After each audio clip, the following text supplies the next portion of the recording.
Eh bien avant tout, c'est de pouvoir se rapproprier sa vie professionnelle. C'est pouvoir choisir où on passe son temps, où on passe son énergie, en fonction de ses compétences bien sûr, mais aussi de ses appétences finalement. C'est pouvoir s'éclater avant tout, parce que quelque part, les missions qu'on va choisir, eh bien, on va les choisir en fonction de ce qu'on recherche, de ce qui nous fait vibrer, de ce qui résonne, et pouvoir finalement sauver une entreprise ou peut-être l'emmener plus loin, c'est toujours des sujets qui sont particulièrement fun et excitants à faire.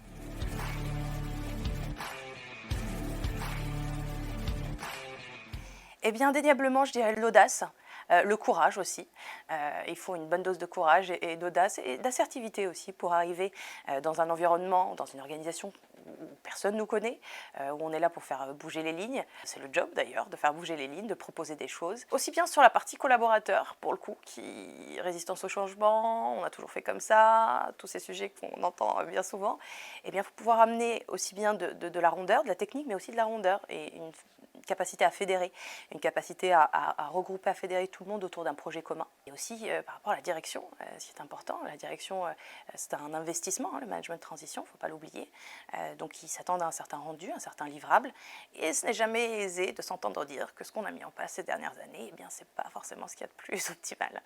Et puis quelque part, une envie de transmettre, je pense que ça c'est un élément qui est fondamental, sans lequel on ne peut pas réellement devenir management de transition, parce que cette envie de transmettre, de pouvoir apporter une expertise à forte valeur ajoutée, que ce soit sur des collaborateurs, disons des collaborateurs sur des fonctions support, ou aussi bien à la direction, des comités de direction, l'idée c'est de pouvoir aussi laisser sa trace, laisser quelque part un héritage de ce qu'on a pu accomplir durant toutes ces années. Donc l'envie de transmettre, encore une fois, je pense que c'est un point à bien garder en tête.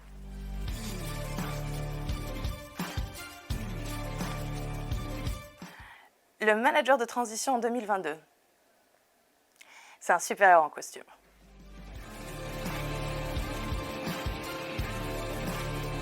Donc être manager de transition, c'est globalement pouvoir se réapproprier sa vie professionnelle. Comment? L'idée c'est de pouvoir choisir où on peut passer son temps. Passer son temps, ça peut être avec sa famille par exemple, ça peut être pour un projet, partir pendant 3 mois, pas de problème, on module en fonction des missions qu'on va avoir. Ça peut être potentiellement un projet peut-être business aussi, mais plus personnel. À ce moment-là, là encore, on peut faire 2-3 missions de quelques mois et puis après profiter de ce temps-là pour encore une fois s'épanouir professionnellement, mais à 360 degrés quelque part.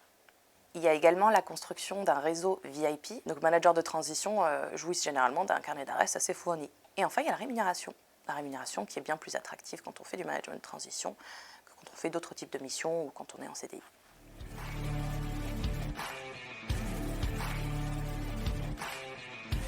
La crainte principale, généralement, c'est est-ce que je vais pouvoir retrouver une mission après ma mission actuelle? Est-ce que je vais pouvoir les enchaîner? Est-ce que si j'ai peut-être une période d'inactivité, est-ce que ça va nuire à ma carrière? Comment est-ce que je vais être perçue, etc. Et c'est des questions qui sont tout à fait légitimes. Mais très sincèrement, ce sont souvent des questions qui sont posées par des primo-accédants au management de transition. Et encore une fois, c'est 1000 fois normal.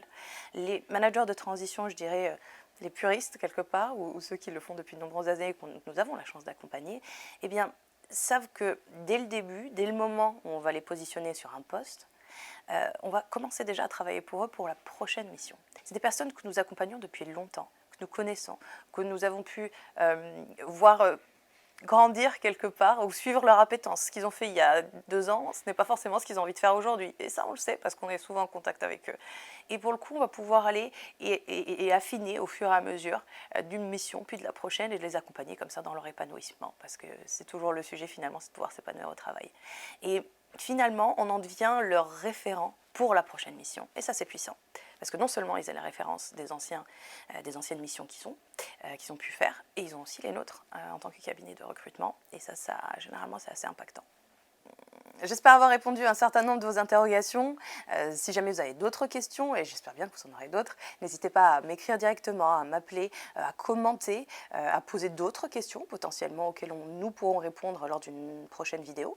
Et puis vous, managers de transition, il serait très intéressant effectivement que vous puissiez aussi commenter, partager votre expérience pour nous décrire finalement la réalité d'un manager de transition.